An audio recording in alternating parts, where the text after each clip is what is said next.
si tu veux être devant le game et pas en train de courir après le game, eh ben, tu dois toujours te poser la question de comment est-ce que les gens vont écouter la musique en 2035. Vous savez, en 2010, j'avais dit à tous les artistes, on arrête de faire des albums parce que maintenant on va faire que des singles.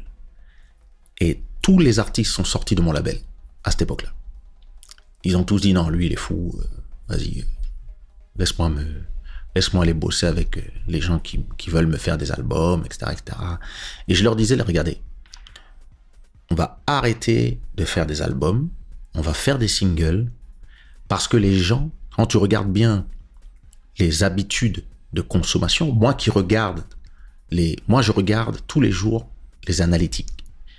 Et les analytiques me montraient quoi? Que quand on sortait des albums, à l'époque de iTunes, c'est-à-dire 2008, 2009, 2010, qu'est-ce que les gens faisaient? Ils allaient écouter les extraits et ils n'achetaient à 99 centimes que les chansons qui leur avaient parlé. Les fans, tes vrais fans, eux vont acheter l'album entier. Mais la plupart des gens qui ne sont pas tes super fans sont des gens qui ont écouté une chanson à la radio et qui sont venus chercher cette chanson. Ils sont pas venus écouter le reste. Si après derrière il y a des trucs sympas, peut-être qu'ils vont acheter l'album, c'est le but. Mais on est passé entre 2008 et 2014, on est passé à un moment où quand tu écoutais une chanson qui te plaisait à la radio, tu n'avais pas le choix entre, si tu voulais l'album, il fallait que tu achètes l'album entier. Ça, c'était les années 2000, quand l'industrie du disque gagnait des millions et des millions et dépensait des millions et des millions pour faire des albums. Pourquoi? Parce que quand tu vendais un album de Michael Jackson, tu faisais Thriller, eh ben, tu avais 1 million de personnes qui voulaient acheter un CD, un objet. Et le seul moyen d'écouter l'album, c'était d'avoir l'objet. C'était d'avoir un CD que tu mettais dans ta platine.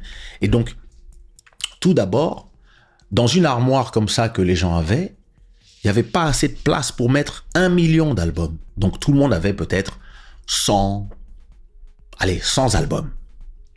Et encore. Dans les 100 albums de ta collection, tu écoutais voilà, tes 10 préférés, et puis tu les écoutais. Et donc, quand il y avait une chanson que tu kiffais, tu n'avais pas le choix que d'acheter l'album entier. Et moi, j'ai été le premier, d'ailleurs, je suis le premier Africain d'ailleurs à avoir vendu 100 000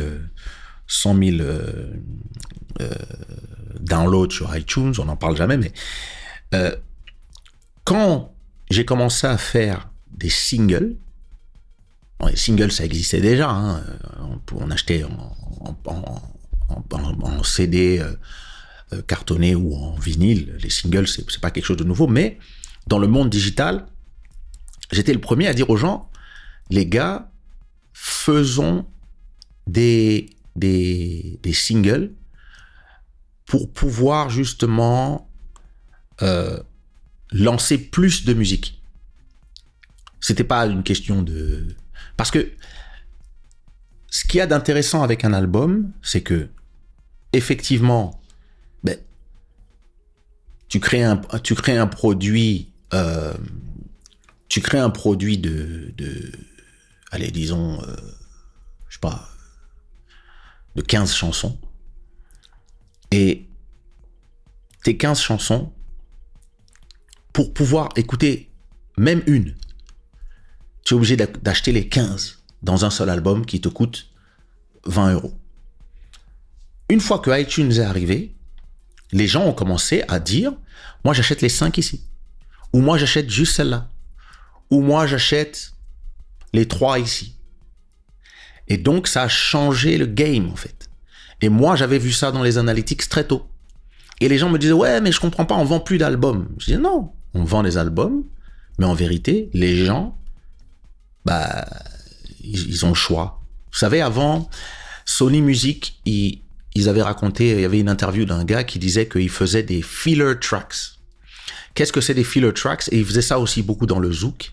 C'était des titres de remplissage. C'est-à-dire, il faisait par exemple les 2 singles qu'ils savaient qu'ils allaient passer en radio, qu'ils savaient qu'ils allaient clipper. Et puis après, il rajoutait 8 titres.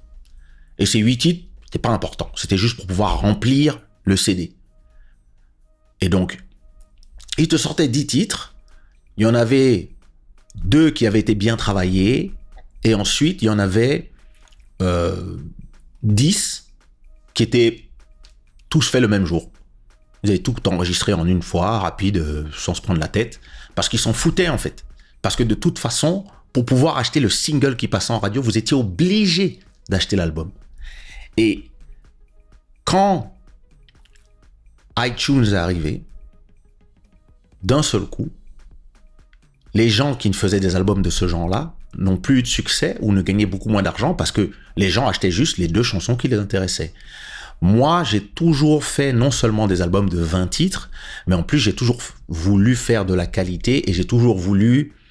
en vérité, j'avais jamais assez de place dans un album. Et le problème d'un album, c'est que, ça coûtait cher à faire, mais en plus, quand tu faisais un album, c'était 2 ans de travail pour terminer l'album, mais surtout, une fois que l'album sortait, s'il marchait pas, la personne qui finançait ton album risquait de te dire « je vais pas financer le 2e ». Et ça créait d'autres problèmes, en fait. Ça te créait des problèmes de type... t'as lancé un truc, t'as lancé un projet, et puis si personne veut financer le 2e, parce que ça coûtait cher à faire, puis surtout il fallait les fabriquer. Chaque objet que tu faisais te coûtait 2 €. Donc quand tu faisais un album, tu voulais en vendre 1000, par exemple, il te fallait d'abord 2000 €, juste pour pouvoir presser. Et ensuite, il fallait que tu ailles les vendre au Fnac, au magasin de papa, maman, etc. Il fallait donc que tu fasses ce travail de distribution aussi. Et quand l'Internet est arrivé, ça a créé une solution, mais ça a aussi créé des nouveaux problèmes. Parce que d'un seul coup, tu pouvais non seulement acheter des albums, mais tu pouvais acheter juste des singles. Donc, tu pouvais sortir un album, les gens te disaient « j'adore ton album », mais déjà, tu avais une partie des gens qui n'achetaient que un bout de l'album. Tu avais des gens qui achetaient l'album, mais tu avais aussi des gens qui pirataient. Puisque, avec l'arrivée de l'Internet à haute vitesse, les premiers qui achetaient avaient tendance à les partager sur iMeme, sur LimeWire, etc., etc., Napster et compagnie. Et donc, moi, tout de suite, à l'époque, je me suis dit, ok, il faut commencer à faire des singles. 1, ça coûte moins cher. Et 2, j'avais dit un truc, les gars, achetez-vous ça. J'ai dit ça à tous les artistes. Achetez-vous ça. À l'époque, ça coûtait 2000 €, je crois. Aujourd'hui, ça vaut beaucoup moins. Et puis aujourd'hui, en fait, tu peux acheter ça. Ça coûte 200 €. C'est le même micro avec lequel Michael a enregistré Thriller en version digitale. Et je disais aux artistes, achetez-vous des micros pour pouvoir enregistrer vos chansons chez vous. Mais les artistes me regardaient du genre, oui, mais si on n'enregistre pas en studio, c'est pas de la bonne qualité. Et je leur disais, les gars, ça fait depuis 2005 que j'enregistre chez moi. Je vous enregistre vous au studio, mais moi je m'enregistre à la maison depuis 2005. Avec ce micro, j'ai jamais changé de micro. Tous mes albums depuis 2004, depuis African Bohemian, ont été enregistrés avec ce micro-ci. Donc je disais aux artistes, arrêtez de vous imaginer que c'est différent. Après, on peut traiter le son, on peut machin. Et puis de toute façon, la musique des années 60, elle était enregistrée dans des studios avec des mauvaises acoustiques, etc., etc. Et ça cartonne quand même. Et l'important, c'est si tu fais de la bonne musique, tu fais de la bonne musique. Et c'est pas grave. Dans mes albums, parfois, on entend même les oiseaux derrière, ou dans le premier album, on entend les vagues derrière, parce qu'on avait un studio qui était juste derrière la plage, en Guyane. Et écoutez, on a sorti comme ça, on en a vendu 100 000. Hein. Et les gens me regardaient du genre... Non, ceux de ma génération Bouille d'amour, je parle de... génération Soumia, etc. je leur disais à tous, achetez vos micros parce que demain, il n'y aura plus de studio. Parce que je voyais un peu ce qui allait se passer, c'est que vu que de toute façon, les gens n'allaient plus acheter d'albums, puisque les gens maintenant étaient sur iTunes, et une fois qu'ils avaient mis leur carte bancaire chez Apple, ben, ou les autres plateformes, bien sûr, ils avaient plus d'intérêt d'aller se déplacer à la Fnac. Parce que je vous rappelle qu'à l'époque, acheter un album, c'était un acte de volonté. Parce que tu devais sortir de chez toi pour aller jusqu'à la Fnac, au Virgin Megastore, ou au magasin, ou à Strasbourg-Saint-Denis, etc., etc. Et tu devais aller, ou à Cap-Vert Musique, et tu devais aller demander, il y a quoi de nouveau? Et puis tu achetais 1, 2, 3, 4 CD, tu pouvais écouter des extraits, etc., etc. Et ensuite, tu achetais tes albums, et ensuite, tu rentrais chez toi, dans le métro, tu lisais le livret, etc., etc. Et moi, je disais à tout le monde, ça va disparaître. Et les gens me disaient, tu es un malade, ça va jamais disparaître. Et je me rappelle même qu'il y avait un gars, j'ai oublié son nom, c'était un Français, un blond barbu comme ça. C'est lui qui pressait. Alors, il pressait pas, mais il était l'intermédiaire entre l'usine MPO et Section Zouk. Alors, MPO, c'était l'usine de fabrication des CD. Donc, tu créais ton master, donc tu créais tu créais au studio un master, donc c'était le CD original, et lui venait chercher ce CD original ainsi que les fichiers Quark Express de la pochette. Alors moi je sais, c'est à moi qui parlais puisque c'est moi qui faisais tout. Et Moradi Deb Music, yes. Et en fait, ces gens-là, lui venait chercher les fichiers et le master, qui était une grosse cassette à haute qualité. Et il emmenait ça chez MPO et il nous disait, voilà, dans deux semaines, vous avez vos 3000 albums de Soumia. Donc ça nous coûtait 6 000 €. Ensuite, pendant 2 semaines, tu avais la création du CD. Donc par exemple, l'album de Soumia, je crois qu'il est sorti en décembre 2002 ou en janvier 2003. Donc en novembre, on a demandé à fabriquer 3000 CD. Ça nous a coûté 6 000 €. Ensuite, on a reçu tous nos cartons. Elle a ouvert son premier carton, elle a pris son premier carton pour distribuer aux membres de sa famille. Et ensuite, on a commencé à dire avec les Fnac et les Virgin Megastore, voilà, sorti tel jour. Là, j'ai commencé à poster sur Kesha.com à l'époque.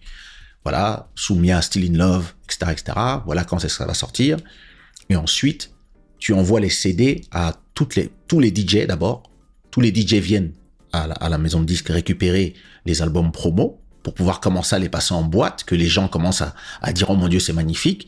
Les radios commencent à savoir, voilà, c'est Mes Sentiments, la chanson qu'on va lancer, etc., etc. Commencent à jouer les chansons pendant 2 semaines. Et le 1er décembre, tout le monde court à la Fnac et au Virgin Megastore pour acheter l'album Still in Love. Et donc ensuite, quand on voit combien on a vendu, par exemple, on en a vendu 2000 la première semaine, les Fnac ont appelé, on dit hey, on vient de vendre 2000, on commande 5000 de plus. On appelle MPO, on leur dit ouais, l'album, telle référence, il faut en refaire 5000. Et ainsi de suite. Donc on recevait les appels de Saint-Denis, Debs, Mora, Virgin, Alimi, tout le monde nous envoyait machin. On avait notre cellule de distribution, Eduardo, qui lui recevait toutes les commandes des différentes personnes. Et ensuite, donc par exemple, quand la Fnac dit on en veut 5000, la Fnac te paye que 90 jours après. Donc quand la Fnac t'appelle en te disant hey, on a déjà vendu les 2000 premiers, on en veut 5000 de plus, ça va te coûter 10 000 € pour fabriquer 5000 de plus. Et puis, en espérant qu'ils vont les vendre, tu fais 5000, ils viennent chercher tu leur envoies les 5000, et s'ils t'appellent encore pour te dire on veut encore 5000, ça veut dire que tu as un tube. Et c'est ce qui s'est passé avec l'album de Soumia. Et donc avec cet argent-là, j'ai investi, parce que j'avais aussi mon album en même temps, donc celui avec Kesha On Dit Quoi qui est sorti. Donc les deux ont cartonné en même temps. Et celui de Soumia cartonnait encore plus. Donc avec cet argent, l'argent des premiers 10 000 disques vendus, c'était 100 000 euros. J'ai investi dans Elisio, j'ai investi dans ABG, j'ai investi dans TIA. Donc, c'était ça à l'époque. Sauf que, à partir du moment où il y avait Internet et les gens pouvaient acheter une chanson, bah, d'un seul coup, l'argent que tu gagnais était divisé par 10. Parce que les gens n'étaient plus obligés, parce qu'ils avaient aimé Mes Sentiments, d'acheter Still in Love. Ils pouvaient juste acheter Mes Sentiments à 99 centimes. iTunes prenait 30%, ça faisait 70 centimes quand quelqu'un achetait, et ensuite ton distributeur numérique prenait encore sur les 70%, 30%. Donc en fait, il te restait, 50 centimes par vente. Donc pour pouvoir gagner, quand tu vendais 30 000 albums à l'époque, tu gagnais 300 000 euros. Maintenant, quand tu vendais 30 000 chansons, tu gagnais 15 000 euros. Et d'un seul coup, je disais aux gens, les studios vont mourir parce qu'il n'y aura plus d'argent qui va rentrer, comme avant. Donc les producteurs vont mourir. Nous allons tous devenir nos propres producteurs. Et je disais aux artistes qui étaient chez moi en 2008-2009, je leur disais, les gars, moi, en 2011-2012, j'arrête la production. Je vais me concentrer sur moi-même. Je vous conseille d'acheter vos micros. Je vous conseille de venir prendre des cours pour que je vous apprenne à enregistrer, etc., etc. Et personne ne voulait m'écouter. Il n'y a que Eligio qui m'a écouté, Looney Johnson qui m'a écouté, Mika, Mendes qui m'ont écouté. Et tous ces gens-là, ils sont très bien aujourd'hui. Ensuite, sont arrivées 2 nouvelles personnes qui ont encore plus compliqué l'affaire. YouTube et Spotify. Avec YouTube, les gens, je suis allé au Portugal une fois et je me suis rendu compte que les gens n'achetaient pas la musique, mais préféraient écouter la musique sur YouTube depuis leur téléphone portable, avec le haut-parleur de leur iPhone 3 à l'époque. Quand je suis rentré à Paris, j'ai pris tous les albums et je les ai tous mis sur ma chaîne YouTube. La chaîne sur laquelle vous me regardez, si vous regardez sur YouTube, ou vous pouvez aller voir Kesha.tv, j'ai mis tous mes albums, toute ma musique est disponible sur ma chaîne YouTube. Et pourquoi j'ai fait ça ?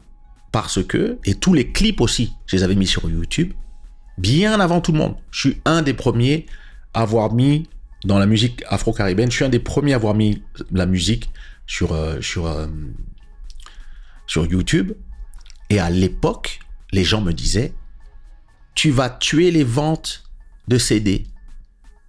Tu vas tuer les ventes de DVD. Parce que les gens achètent les DVD pour voir les clips. Et je disais aux gens, les gars, YouTube va remplacer Trace TV et va remplacer les DVD. Un jour, quand l'Internet sera assez rapide et qu'il sera dans toutes les maisons, et peut-être même un jour dans tous les téléphones, eh bien, les gens ne regarderont ni Trace TV, ni les DVD. Et tout le monde me disait, t'es un malade. Et le gars qui nous faisait les pressages, donc le blond en question là, qui travaillait pour la MPO, la société, il m'a dit un jour, Kesha, je vais investir, je vais créer ma propre société de pressage et je vous ferai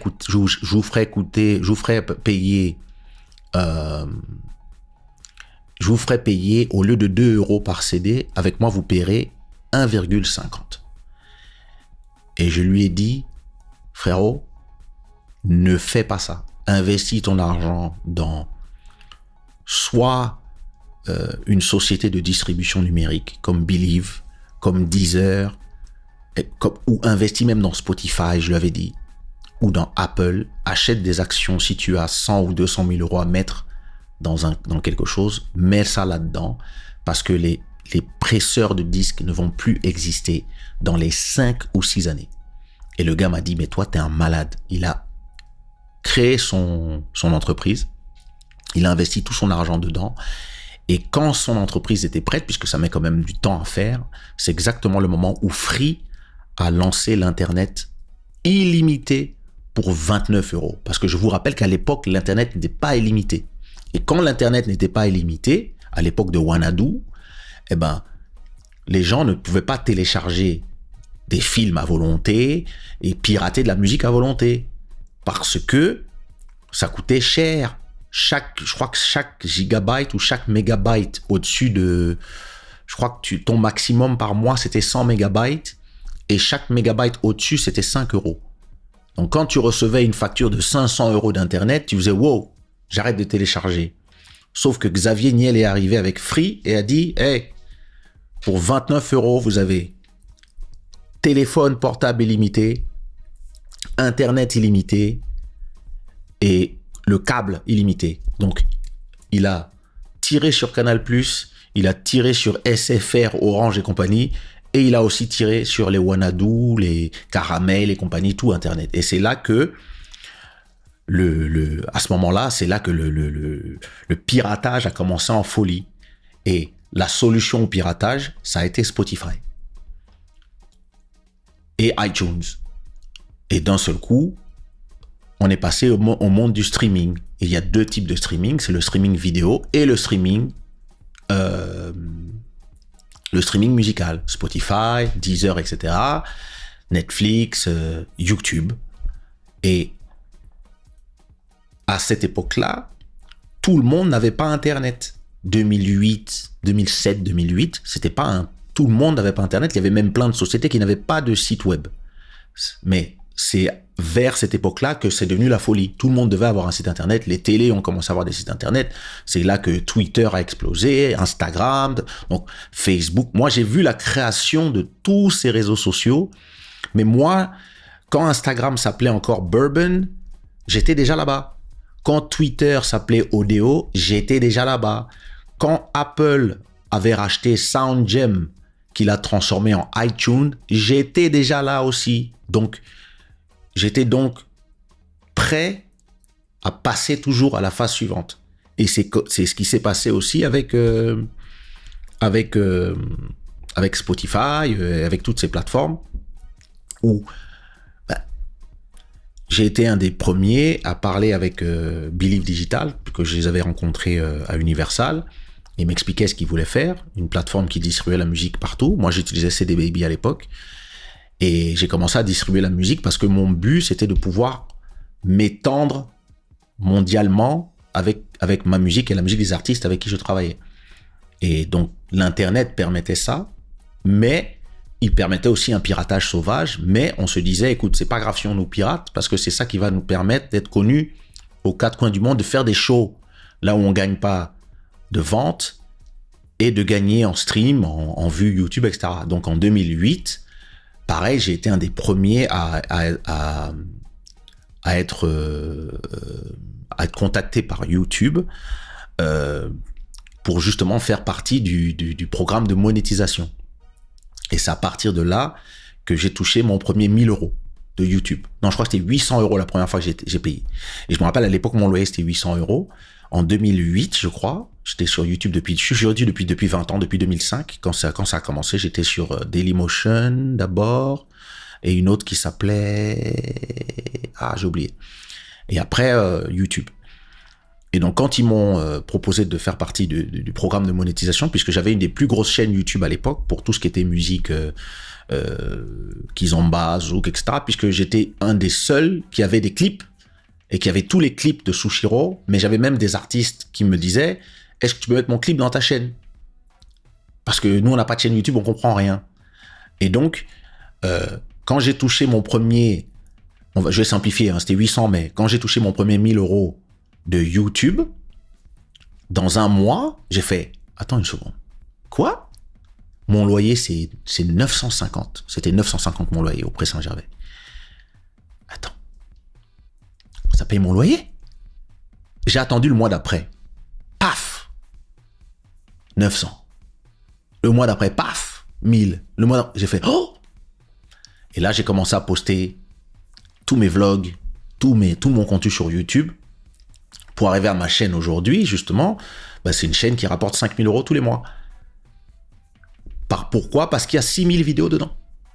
Et donc, comme j'étais toujours le premier arrivé, j'étais toujours en train de profiter des plateformes. C'est-à-dire même aujourd'hui, les gens font des podcasts dans tous les sens. Moi, mon premier podcast, je crois que mon premier podcast, c'était il y a 17 ans. Je crois que ça s'appelait Just Chatting with Kesha, c'était sur iMeme. Donc, ce que je fais ici, en anglais et en français, en anglais le dimanche et en français le mercredi, c'est pas d'aujourd'hui, en fait. C'est juste qu'à l'époque, la qualité était différente puisque il n'y avait pas encore l'Internet avec la fibre optique, il n'y avait pas encore toutes ces choses-là. Mais l'important, comme je dis toujours, c'est d'être là au début et d'accompagner l'évolution et surtout de te projeter à, OK, dans 10 ans, comment est-ce que mes enfants vont consommer? Et l'erreur de beaucoup d'artistes, j'en parlais la semaine dernière, l'erreur de beaucoup d'artistes, c'est l'erreur émotionnelle. C'est de se dire, oui, AI, machin, oui, YouTube, ceci, oui, moi je veux pas. Le changement s'en fout de ton avis. J'ai eu une conversation avec un acteur il y a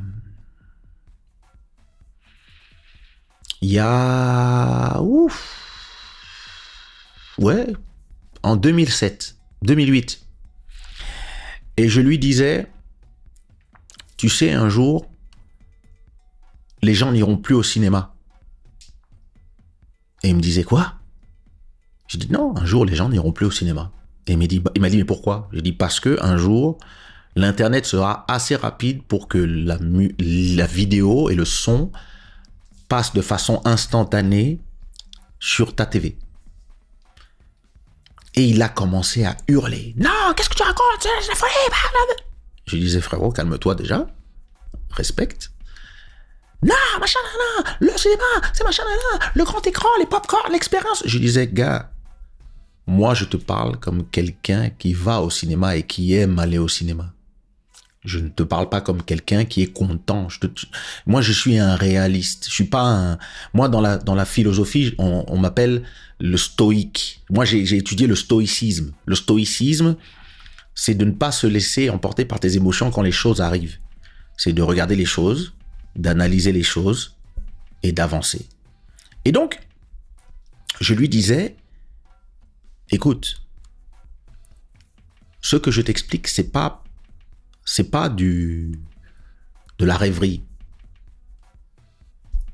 Voici des articles sur la prochaine génération d'Internet. À l'époque, on était en 3G. On était encore entre Edge et 3G. Je lui disais, un jour, tout le monde aura la 5G, y compris en Afrique. Résultat, les données vont passer de plus en plus vite, fibre optique, etc. Et donc, il y aura des nouvelles plateformes qui vont exister. Et quand je lui disais ça, Netflix était encore un service de location de cassettes vidéo. Ils n'étaient pas encore passés au streaming. D'ailleurs, quand ils étaient passés au streaming, tous les utilisateurs étaient furieux. Mais ils avaient eu raison.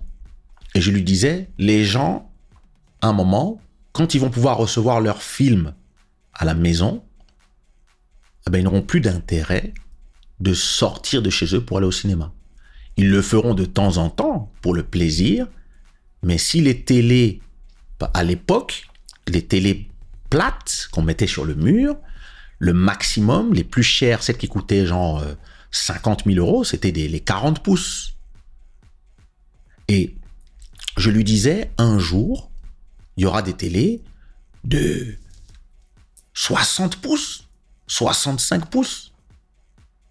Et les gens pourront tout simplement regarder le film directement en streaming. Et le gars me disait, mais tu racontes n'importe quoi, l'expérience du cinéma. Et je lui disais, frérot, je te dis pas ça pour t'énerver. Sache que un jour, peut-être pas nous, mais nos enfants ou leurs enfants n'auront pas l'expérience que nous on a et n'auront même pas cette nostalgie de ça, puisque pour eux, ça n'existera pas. Et je leur disais, mon petit frère, qui avait 14 ans à l'époque, aujourd'hui, il en a 30, il en a 40, Quel âge 36 ou 40, j'ai oublié, désolé. Mon petit frère, il a 40 ans. Non, 36. Anyway, mon petit frère, à l'époque, avait 14 ans, et lui n'avait jamais acheté de CD de sa vie. Pourquoi? Parce qu'il téléchargeait tout déjà à l'époque. Et donc, je disais, cette génération-là ne va pas se dire « Ah, les CD, c'était trop bien », comme nous. Ce ne sera pas leur problème. Ils n'auront pas connu, ils ne peuvent pas avoir la nostalgie de ceux qui n'ont pas connu. Et moi, je dis aux gens, si tu fais du business, il ne faut pas que tu penses à tes propres émotions, à ta propre nostalgie. Il faut que tu te dises, demain, c'est comme ça que les gens vont consommer. Alors, tu dois te mettre au diapason si tu veux faire du business. Si tu ne veux pas faire du business, tranquille. Quand je disais aux artistes, faites vos home studios, 80% des artistes m'ont dit, on ne veut pas. On veut que ce soit vous qui payez. Aujourd'hui, tous ces artistes, ils pleurent, ils font des shows mal payés parce qu'ils n'ont pas le choix. S'ils avaient commencé à s'enregistrer tout seuls, ils auraient pu créer des chansons, ils auraient pu avoir aujourd'hui en streaming 10, 15, 20, 100 chansons. Si chaque chanson des 100 chansons rapporte 30 € chacune, c'est 3 000 € par mois. C'est tout. Et c'est mensuel parce que les gens qui écoutent en streaming, ils écoutent tout le temps. Effectivement, tu vends 10 000 albums, tu gagnes 100 000 €, mais une fois que tu les as vendus et que les gens les ont achetés, ils te rapportent plus rien. Le streaming, c'est un autre business. Un business où ça stream, ça te rapporte 0,0003, mais chaque fois qu'ils écoutent, ça te rapporte 0,0003. Donc, s'ils écoutent 1 million de fois aujourd'hui, ça te fait 3 000 €. S'ils écoutent 1 million de fois le mois prochain, ça te fait 3 000 €. S'ils écoutent 1 million de fois tous les mois pendant le reste de ta life, ça te fait 3 000, 3 000, 3 000, 3 000, 3 000. Et quand tu arrives à des chiffres comme moi je l'ai fait, c'est-à-dire, moi j'ai 1 million de personnes qui m'écoutent tous les mois, donc juste Keisha, c'est peut-être 3 millions de streams, puis le reste de mon catalogue, c'est peut-être 3 millions en plus la chaîne YouTube, etc. Tu commences à gagner des vraies sommes mensuelles, et donc tu n'es pas obligé d'aller faire des shows. Et quand j'expliquais ça aux gens, je leur parlais chinois. Parce que moi, je parlais du futur, mais eux, ils avaient une émotion sur le présent. Et donc, quand je disais à cet acteur, frérot, un jour, les gens vont télécharger les films, il me disait, t'es un malade, rien ne remplacera le cinéma. Un jour, donc il y a 2 ans, je me suis installé dans cet appartement. Et la première chose que j'ai acheté, donc la première chose que j'ai construit, c'était ce studio, mon bureau studio. Donc j'ai mon canapé ici. Et ici, j'ai je ne sais pas si vous allez le voir, j'ai un écran de 75 pouces, pardon. Et dans le salon, j'ai acheté un 85 pouces. Donc 85 pouces, quand tu fermes les volets, tu as vraiment l'impression que tu es au cinéma. T'es pas dans IMAX, mais t'es presque au cinéma. Et un jour, donc je suis là, chez moi, j'arrive à la maison, et je trouve ma femme, sa sœur, leur meilleure amie, les enfants, et une autre copine, et ils sont tous sur mon grand canapé. J'ai un grand canapé là au salon. Et ils ont tous commandé ma femme a commandé sur Uber Eats 4 grands paquets de popcorn, des nachos, et je leur dis, qu'est-ce que vous faites? Ils me disent, non, on est sur Disney+, on va regarder le nouveau, je ne sais même pas quel film c'était qu'ils allaient regarder, je crois que c'était Smile 2. Mais ça ne vient pas de sortir au cinéma? Si, c'est sorti au cinéma la semaine dernière, mais nous, on attendait que ça sorte ici. Et c'était avec les enfants étaient par terre sur un tapis, eux aussi, ils avaient leurs bonbons, leurs trucs, elles étaient toutes sur le canapé, puis je les ai vues, elles ont appuyé sur pip, les 2 boutons, les stores ont commencé à baisser, elles ont fait pip, elles ont allumé l'air conditionné, et puis elles ont commencé à regarder leurs films comme si elles étaient au cinéma. Et je leur ai dit, mais pourquoi n'êtes-vous pas allé au cinéma? Et elles m'ont répondu, pourquoi faire? Tout est là, ici. Et j'ai appelé le même gars avec qui, car il s'était levé, il avait presque fait sortir presque fait sauter tous les trucs de la table tellement il était énervé, avec la grosse veine là. J'ai appelé le gars, j'ai dit, allô? Alors, voilà ce qui est en train de se passer chez moi. Tu te rappelles de notre conversation de 2007? Ah, c'est pas pareil. J'ai dit, frérot, en fait, c'est un challenge, mais c'est en même temps une chance, et c'est selon, en fait. Si tu restes sur tes acquis, ça devient un challenge et tu te fais flush avec l'eau des toilettes. Si tu commences à avoir un peu de vision, eh bien, ça te permet de te dire, avant, quand je sortais un film qui était vraiment basé sur une histoire africaine avec les mœurs africaines, etc., etc., et j'allais voir Gaumont, Pathé, et leur dire, voilà, j'aimerais bien être joué dans une petite salle, on te disait, non, monsieur. Moi, j'ai connu quelqu'un qui avait lancé le DVD d'un film qui s'appelait Africa Paradis, et c'était donc il y a, ça fait longtemps, Africa Paradis, je sais plus quand est-ce que c'était sorti, c'était l'histoire de Français, la France était en ruine, et les Français faisaient tout pour essayer d'aller vivre en Afrique, qui était devenu un grand pays qui s'appelait l'Union africaine, et les gens allaient les Français allaient clandestinement en Afrique pour pouvoir essayer de trouver le bonheur. Donc l'inverse de ce qui se passe aujourd'hui. Et comme ce film était vu comme un truc controversé à l'époque, il avait été barré de toutes les salles de cinéma.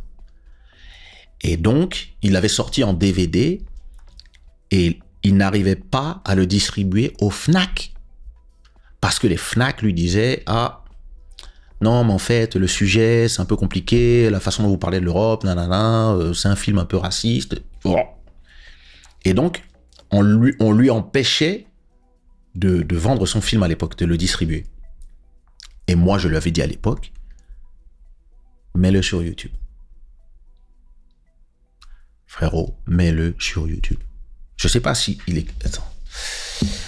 Ça s'appelait Africa Paradis, je crois, si je me rappelle bien. Je suis pas sûr si c'était ça le nom du film. Laissez-moi m'assurer. C'était l'histoire de deux Français là qui partaient C'était Africa Paradis? Oh, je sais plus comment s'appelait ce film. Mais il était tellement... c'est un film vraiment prémonitoire presque. Ah merde, c'était quoi? C'était pas Africa Paradis. Africa Paradis... Si, c'est ça. C'est ça, Africa Paradis. Voici le film. Voilà. Je sais pas s'il est disponible sur YouTube en tout cas, mais quand j'ai rencontré le réalisateur à l'époque, je lui avais dit, mets ton film sur YouTube. Mais à l'époque, YouTube, c'était vraiment le début. Attends, je vais regarder si c'est sur... Ah, Africa Paradis trailer. Je sais pas si je peux jouer un trailer sur le live. Je vais avoir des problèmes. En tout cas, cherchez Africa Paradis sur les plateformes. Et donc, moi, j'ai toujours vu les nouvelles technologies comme des opportunités de répondre à certaines frustrations. C'est-à-dire, on fait des albums de zouk, de kizomba, de musique afro, et on est distribué que dans des zones qu'on atteint géographiquement. L'Internet m'a permis d'atteindre le monde entier. Si j'étais présentateur télé, par exemple, ça m'énerverait que à 1 heure d'écoute, les gens, au lieu de regarder ma chaîne de télé, ils préfèrent regarder un gars sur TikTok. Mais c'est ça le futur. C'est pour ça que j'ai investi dans la qualité de ce contenu. Et que je suis à l'épisode 33 de Internet du Village et 417, je crois, de Club Shada. Parce que dans 10 ans, Je sais pas si je continuerai à faire ces shows-là, mais en tout cas, dans 10 ans, j'aurai peut-être 1000 épisodes de chaque chose. Et peut-être que dans 10 ans, les gens diront, il disait, il y avait un gars qui s'appelle Kesha, il disait des trucs intéressants. Maintenant, les gens pourront retourner sur ma chaîne YouTube et regarder tous les épisodes et les suivre. Ou quand ils font la cuisine, ils pourront m'écouter parler ou l'écouter en podcast sur les plateformes, etc. Et c'est ça la vision, en fait. C'est toujours se dire, que j'aime ou que j'aime pas, le truc arrive. Donc, soit tu es sur la vague en train de surfer, soit tu es sous la vague en train d'essayer de respirer. Moi, je surfe, je suis comme ça.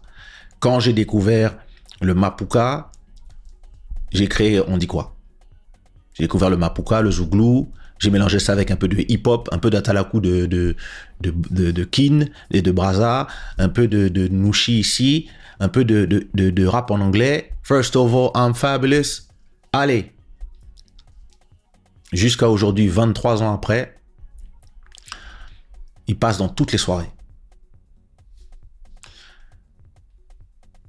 Il y a des gens qui font des morceaux, hein, mais les morceaux durent 1 an. Quand ton morceau il dure 23 ans, on n'est pas dans la même conversation.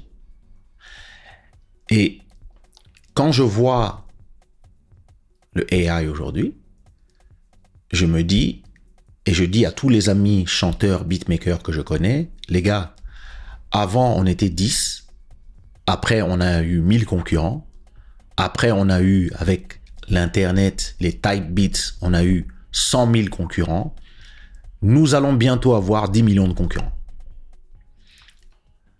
C'est un peu comme l'avènement d'Instagram. Avant, quand tu étais créateur de contenu, quand tu faisais des photos, les gens achetaient des magazines pour regarder tes photos. Pour voyager, les gens regardaient, ils achetaient National Geographic et les magazines, et puis ils regardaient tes photos. Et donc, les gens te payaient pour aller en voyage, en Alaska, au Mont Fuji, etc., etc. Et parce qu'il y avait des gens qui voulaient voir tes photos. Et les gens étaient des consommateurs. Quand Instagram est arrivé, en même temps que l'iPhone 4, qui était le premier téléphone qui avait une caméra plus ou moins décente, avec les Samsung aussi, etc. Mais c'était surtout... Instagram était seulement sur iPhone à l'époque. Quand l'Instagram est arrivé sur cette petite machine, l'iPhone 4, le meilleur iPhone qui a jamais été fait. Regardez la différence. Regardez la différence. À l'époque, là, ça, c'était une révolution à l'époque. Avec ce petit appareil photo pourri, là, les gens ont commencé à prendre en photo leurs propres photos. Et ce qui s'est passé, c'est que les consommateurs sont devenus des créateurs. Et donc, eux-mêmes avaient aussi leurs followers. Donc, il n'y avait pas juste un créateur qui était vénéré par 1 million de personnes. Maintenant, le 1 million de personnes, eux aussi avaient 1000 followers, 10 000 followers. Et c'est là que la génération des influenceurs a commencé. À nouveau, j'étais là, au tout début. Je crois que je suis l'utilisateur numéro 100 000 de Twitter. Je suis un des 100 000 premiers à avoir Twitter. Et Instagram, j'étais là quand ça s'appelait Bourbon. Ils avaient même un concurrent, j'ai oublié leur nom. Et après, comme j'avais un iPhone, j'étais vraiment un des premiers à avoir Instagram. Et Facebook aussi d'ailleurs. Et moi, je me disais, mais c'est génial, je vais pouvoir partager le truc. Donc, bon, mon compte est tombé avec 180 000 followers, mais j'ai compris tout de suite que il y avait un changement dans la consommation. Parce que les gens qui normalement étaient passifs et attendaient que nous, créateurs, nous créions, avaient maintenant les outils, c'est-à-dire un appareil photo et des filtres pour faire joli. Et ils pouvaient eux aussi faire des photos du Mont Fuji. Et quand je parlais aux photographes, de nouveau, ils avaient la réaction émotionnelle. Ah, mais moi, j'utilise un Canon 9D ou 1D avec le gros objectif blanc là. Ma photo du mont Fuji, elle est bien. Et je lui disais, frérot, tous les Japonais qui habitent à côté du mont Fuji, ils prennent avec leur iPhone 4 la photo du mont Fuji, ils mettent le filtre un peu jaune là, le premier filtre d'Instagram à l'époque, là, il y avait ce filtre là que tout le monde kiffait. Ils mettent le filtre et ils ont plus de vues que toi parce que de toute façon, toutes les photos vont être baissées à 1000 x 1000 pixels et tu es en concurrence avec les autres. Et personne s'en fout comment toi t'as fait ta photo. Tout ce qui les intéresse les gens, c'est le résultat. Et les gars, ils criaient non, non, non, non. Et je leur disais, les gars, si j'ai un truc à te conseiller, c'est créer un compte Instagram. Ah non, moi je suis sur Flickr. Frérot, créer un compte Instagram. Et aujourd'hui, à nouveau, on est à cette nouvelle frontière avec le AI. Aujourd'hui, le AI ne remplace pas un avocat, mais franchement, quand tu as besoin de certaines questions que tu te poses par rapport à un litige ou un truc, il a beaucoup de réponses. Ne remplace pas un compagnon ou un psychologue si tu es déprimé ou si tu as besoin de quelqu'un qui parle, mais il n'est jamais éteint. Donc quand tu dis ça va, il te dit ça va et toi? Ah, j'arrive pas à dormir. Oh, tu veux qu'on parle? Oui, parlons. Et il y a plein de gens qui parlent à leur chat GPT toute la journée. Et ça peut paraître fou pour les gens qui n'ont pas connu ça, mais les générations de dans 10 ans, ils vont parler avec leur AI toute la journée. Et leur AI sera peut-être dans leurs lunettes. Leur AI sera peut-être avec eux, auront peut-être les données numériques de tout leur peut-être avec une bague comme ça, comme ma bague de mariage, peut-être qu'ils auront une bague qui prendra les données de leur taux de glycémie dans le sang, leur taux d'oxygène dans le sang, le battement de leur cœur, l'arythmie, tout ça, nanana, qui seront aussi connectés au téléphone, à leurs lunettes, peut-être les AirPods qui vont sortir la semaine prochaine vont pouvoir prendre ton pouls via le battement de ton cœur dans tes oreilles. Maintenant, tous ces gens-là auront ce truc, machin. Ils auront peut-être un petit message qui leur dira le matin, attention, ton taux d'oxygène n'est pas bon. Ou attention, cette semaine, mange moins de ceci.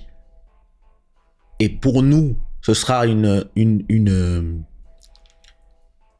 pour nous, ce sera une invasion de la vie privée. Mais pour eux, ils savent pas ce que c'est avant, en fait. Moi, ma fille, elle a toujours eu, depuis qu'elle est capable d'utiliser ses doigts, elle a toujours eu un iPad.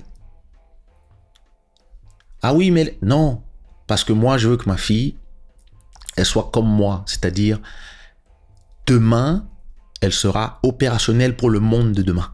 Le monde où tout le monde utilisera du AI, des écrans, machin. Je veux que ma fille soit opérationnelle. Donc, ça ne m'intéresse pas de comment je vivais moi.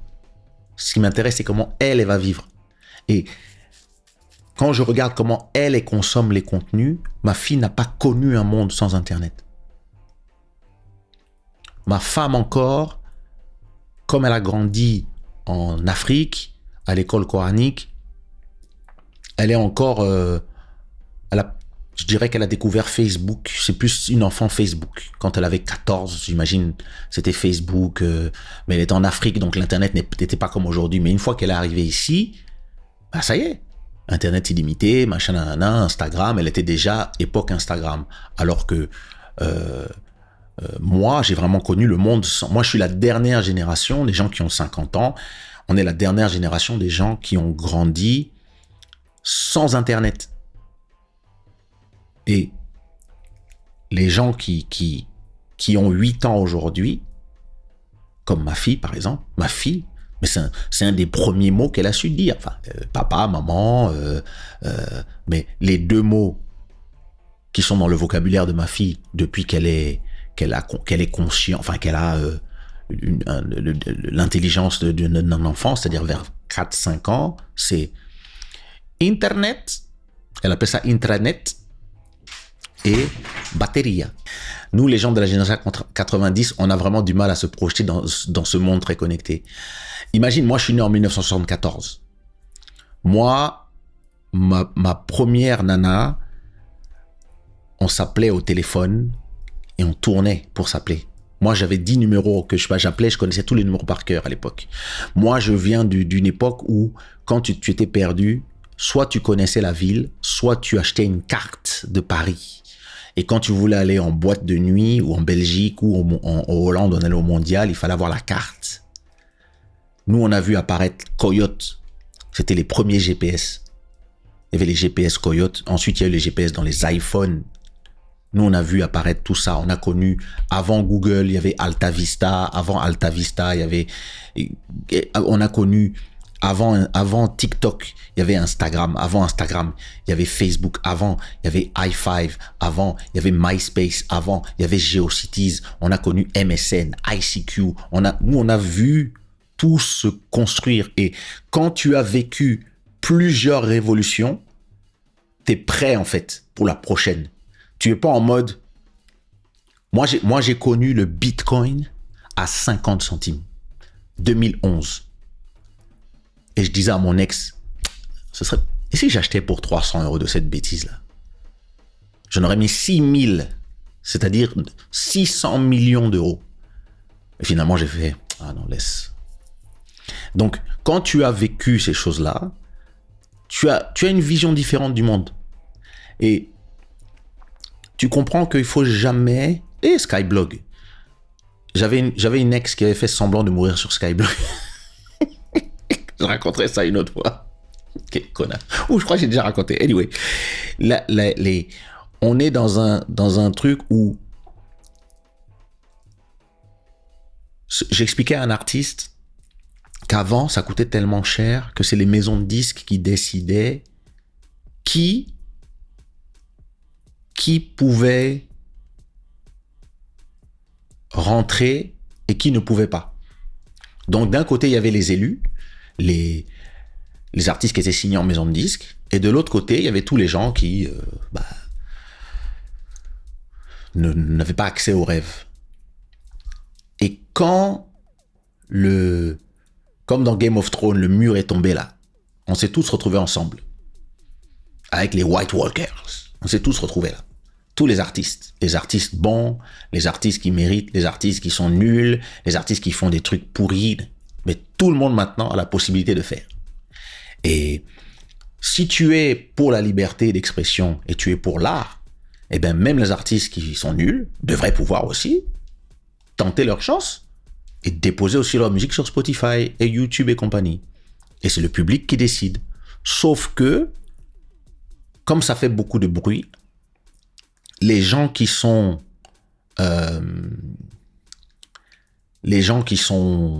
pensent qu'ils ont du talent, ou les gens qui estiment que eux ils méritent, ou eux ils ont appris, ou eux ils n'utilisent pas l'autotune, ou eux, etc., se disent, bah non, c'est moi qu'on devrait écouter. Mais le public a le choix. Et donc, plus le public a le choix, plus ton art est dilué. Et c'est ce qui est arrivé avec Internet. Avec l'avènement des DistroKid, de l'autodistribution, de l'auto-enregistrement en studio, etc. Ça a permis à des artistes qui n'auraient pas pu être découverts de pouvoir s'en sortir, mais ça a aussi permis à tous les artistes qui... Bon, je suis un artiste, je peux pas dire qu'un autre artiste est nul, mais bon, il y a des gars qui sont nuls. Mais eux aussi sont là. Et donc, c'est la même chose que ce que je disais avec Instagram. Avant, seuls les photographes professionnels pouvaient poster des photos sur National Geographic. Donc, il fallait montrer patte blanche pour rentrer. Aujourd'hui, n'importe qui peut faire des photos et les poster en ligne. Ça nous a donné les influenceurs, ça nous a donné les OnlyFans, ça nous a donné tout ça là. Et maintenant, n'importe qui peut venir créer une chorégraphie et devenir une star sur TikTok. Et il y a des gens qui disent « Oui, mais moi j'ai appris la danse pendant 20 ans, ça ne devrait pas être possible. » Et il y a les gens comme moi qui disent « C'est la liberté des artistes. Tout le monde devrait pouvoir faire ce qu'il a envie et le public décide. » Sauf que c'est beaucoup plus difficile parce qu'avant, tu faisais un CD. S'il y avait une bonne chanson, un tube, Traité sans fait bruit. Nanana, nanana, nanana. Et j'ai vu quand on a dit. Ah, quand Birman et comment il s'appelait? Il avait sorti son son là. Mais laisse tomber. Mais ils n'avaient pas besoin d'avoir d'autres tubes dans l'album. Parce que tout le monde allait acheter le CD. Or, aujourd'hui, s'il y avait juste cette chanson et que tout le reste n'était pas à la même qualité, ben les gens n'achetaient que cette chanson. Et donc, ça forçait tout le monde à travailler. Et ça te force à te dire, OK, avant, si je faisais ça, j'étais sauvé. Puisque tout le monde n'arrivait même pas à sortir d'ici. Maintenant que tout le monde peut faire ça, ben si je veux être sauvé, il faut que moi-même je sois ici. Et